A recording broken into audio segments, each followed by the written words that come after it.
राजकीय महाविद्यालय बूंदी में पढ़ रहे बीए प्रथम वर्ष के प्रिय विद्यार्थियों, हम दूसरा गद्यांश की व्याख्या इस व्याख्यान में करने जा रहे हैं।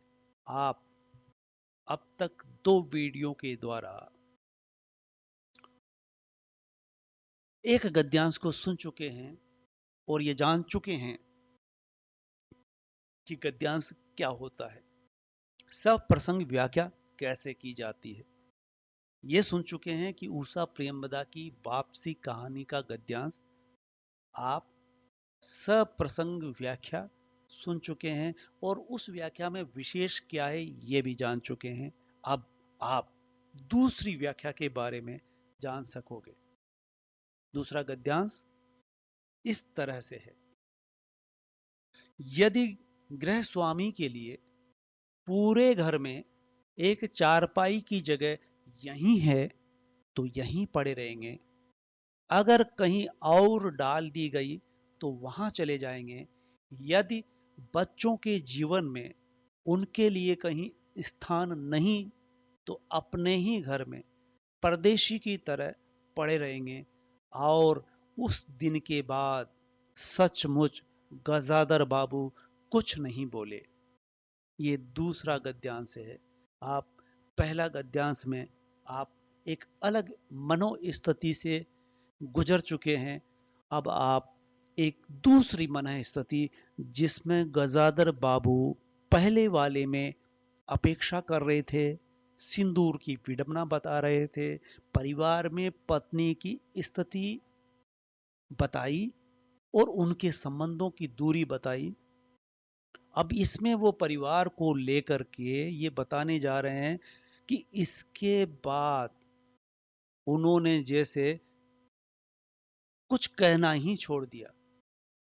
प्रसंग इसका किस तरह से बनेगा, इससे आप अंदाजा लगा सकेंगे कि प्रसंग हर गद्यांश का, हर अंश का अलग तरह से बनेगा। लेकिन एक लाइन वैसे ही बनने वाली है। उक्त गद्यांश उषा प्रेमवदा की वापसी कहानी से लिया गया है। कुछ बातें उसी तरह से हो सकती है, फर्क आएगा तो देखिए सुनिए। ये भी इंगित कर सकते हैं कि रेलवे से सेवानिवृत्त होकर लौटे गजादर बाबू अपने ही घर में बेगाने, अकेले और अलग थलग होकर रह जाते हैं। पत्नी बैठे बहू का व्यवहार उनके साथ सम्मानजनक नहीं रह जाता है। वे कहाँ रहे, कैसे रहे, यह वे नहीं बच्चे और बहू तय करने लगते हैं। वे सिर्फ सुनते, देखते, कहते कुछ नहीं। जब उनकी चारपाई, खासकर गौर करें, जब उनकी चारपाई उठाकर छोटी जगह में रख दी जाती है कि जहां रहना भी मुश्किल, उठना बैठना भी मुश्किल, तब वे घर में अपने स्थान को लेकर, स्थान यहां आप अंडरलाइन कर सकते हैं कि 2 तरह का स्थान है। एक वो चारपाई, जो चारपाई एक तरह से बैठक में रखी हुई थी, जहां से लोग आते जाते दिखते थे, परिवार के सारे सदस्य दिखते थे। वो चारपाई बैठक से उठा करके स्टोर रूम में रख दी जाती है। चारपाई का स्थान बदल दिया जाता है। ये चारपाई का स्थान बदला है, न भूलें। मुखिया की चारपाई का स्थान बदलने का मतलब ये होता है कि मुखिया का स्थान अब क्या रह गया उस परिवार में, चारपाई का नहीं, मुखिया का स्थान क्या है। इसलिए वो कहते हैं कि वे घर में अपने स्थान को लेकर अब गहराई से सोचने पर मजबूर होते हैं। उनके अंदर का अंतर्द्वंद उभर करके आता है और अंतर्द्वंद से के बाद वे ये तय कर लेते हैं, गुमसुम हो जाते हैं, मूक हो जाते हैं और ये तय कर लेते हैं कि अब मुझे जैसे कुछ नहीं कहना है। इसे यूं कह सकते हैं कि गहरी नाराजगी इस पात्र में घर कर जाती है।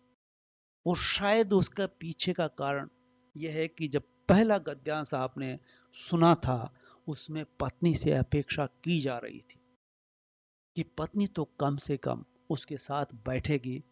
आप ये उम्मीद कर सकते हैं, आप अंदाजा नहीं लगा सकते कि परिवार में जो मुखिया उस परिवार को बनाता है, घर को खड़ा करता है, जिंदगी भर खून पसीने की कमाई को उस घर में लगाता है, मकान बनाता है, उस मकान के बनने के बाद बच्चे बड़े होते हैं और बच्चे जैसे धीरे धीरे उस मालिक को बेदखल कर देते हैं। चारपाई जहां होनी चाहिए मुख्य स्थान पर घर के मुखिया को होना चाहिए, उस घर के मुखिया का स्थान बदल दिया जाता है, उसके सोचने विचारने का स्थान बदल दिया जाता है। यहां तक कि सोचने का काम घर के मुखिया का रहा है अब तक।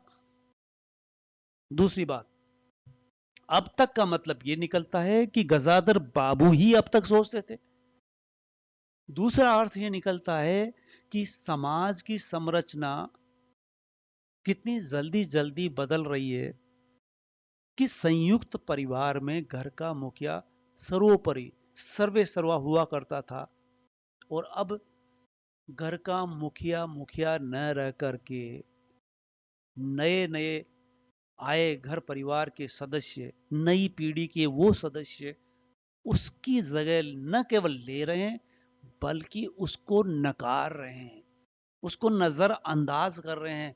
ये निराशा गहराई से, शिद्दत से गजादर बाबू महसूस करते हैं। हम ये कह सकते हैं कि नौकरी पेशा व्यक्ति की सेवानिवृत्ति के बाद परिवार में स्थिति को लेकर के इस कहानी में किस किस तरह से एक वो मुखिया गुजरता है, बताया गया है। चूंकि मुखिया को हमने देखा कि परिवार में रहने की हसरत हर उस शख्स में जिसका परिवार दूर रह रहा हो और नौकरी करने के चलते उस नायक को अपने घर से दूर रहना पड़ रहा हो, वो हर वक्त घर जाने की लालसा में जीता है। परिवार में रहने की हसरत पर तुषारापात हो जाता है, वो हसरत हसरत ही रह जाती है, उसकी इच्छाएं यहां दफन हो जाती है। सबके साथ मिलकर के रहना, वो जब तक दूर थे तब तक ये सपना था कि मैं सबके साथ रहूंगा, लेकिन जब सबके साथ आ गए तो सबका साथ नहीं मिल रहा। सबका साथ, सबका विकास, ये नारा आजकल सुनाई दे रहा है। इसको हम डाइल्यूट करके इस कहानी में भी देख सकते हैं कि घर का मुखिया सबका साथ चाहता है, पूरे परिवार का विकास चाहता है। इस हसरत पर उस समय तुषारापात होता है। तुषारापात होना यानी ओले पड़ना उनकी भावना पर, उनकी इच्छा पर। चलिए, यह प्रसंग है, अब हम व्याख्या के बतौर देख सकते हैं।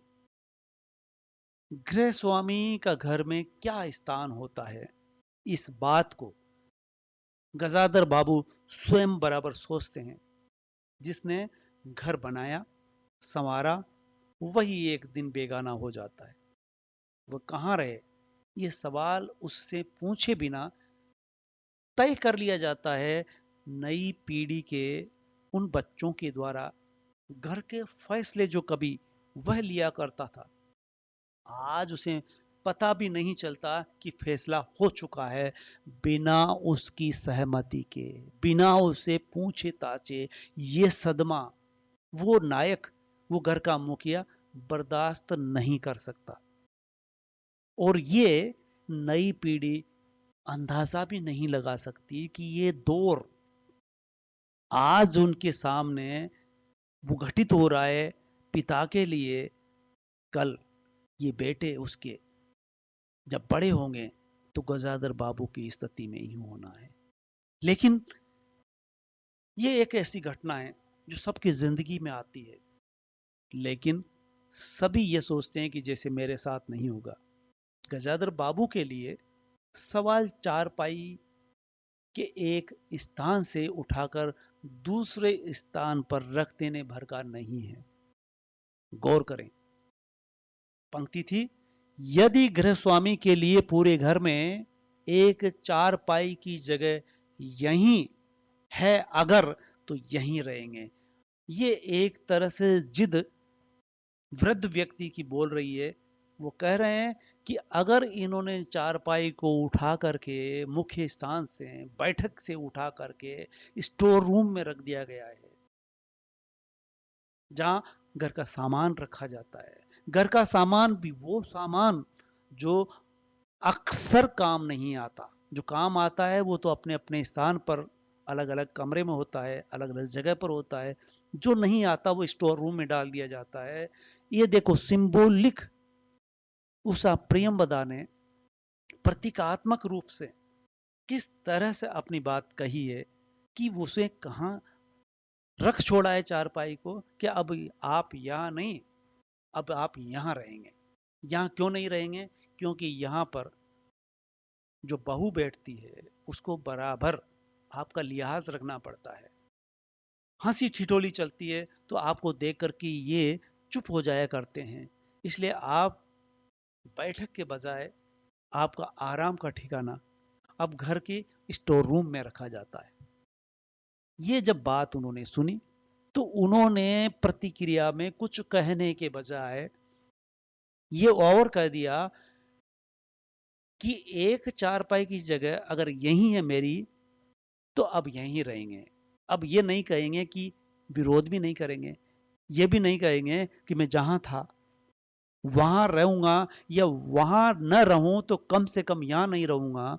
ये तो कह सकते थे, पर उन्होंने कहा कि नहीं, अब यहीं रहेंगे।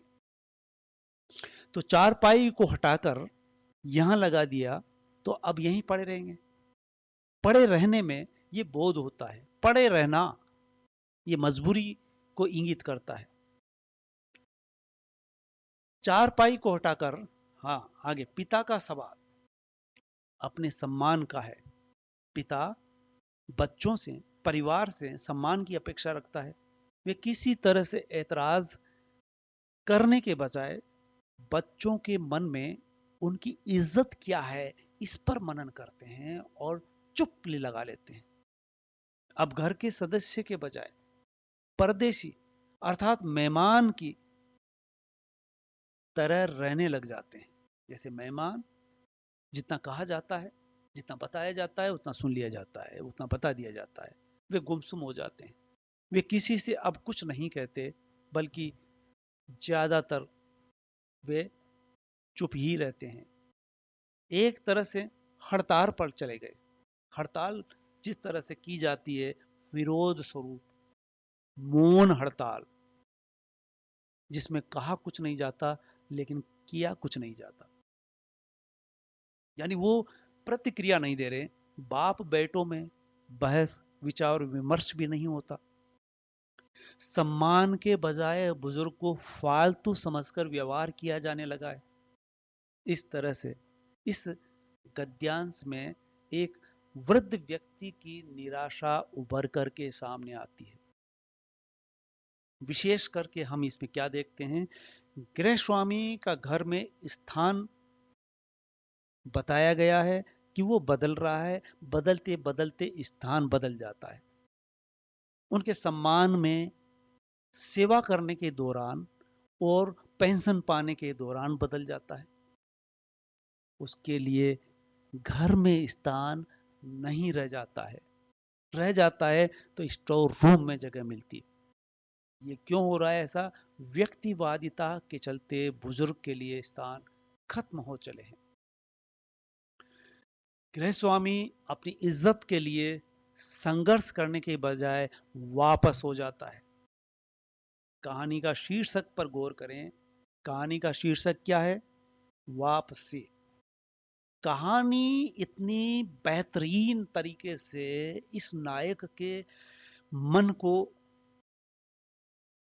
परिवार को और सेवानिवृत्त होकर के लौटने वाले परिवार में किस तरह से मिस फिट होते हैं, इस बात को बताया गया है।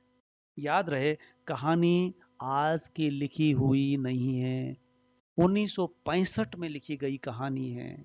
लगभग 45, 55, 60 साल पहले की कहानी है।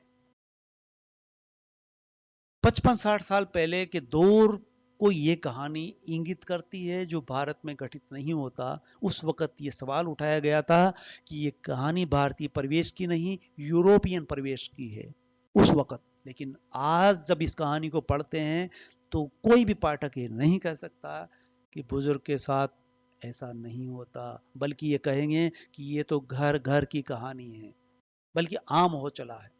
इस तरह से गृह स्वामी अंत में कहानी के वापस वहीं काम पर जाने का निर्णय घोषित कर देता है। इस तरह से वो घर में संघर्ष करने के बजाय वो एक दूसरे छोर पर वापस वहीं लौटता है। गृह स्वामी और नई पीढ़ी में आया बदलाव इस बात का सूचक है कि अब बेटे अपने तक सीमित होकर रहना चाहते हैं। सेवानिवृत्त होकर लौटे मुखिया का पद कमजोर साबित हो रहा है। उसका घर में रहने का स्थान न बच पाना चिंता का सबब है, न केवल गजादर बाबू के लिए बल्कि समाज के लिए, कि परिवार की संरचना तेजी से बदल रही है। आप इसे देखते रहें, समझें और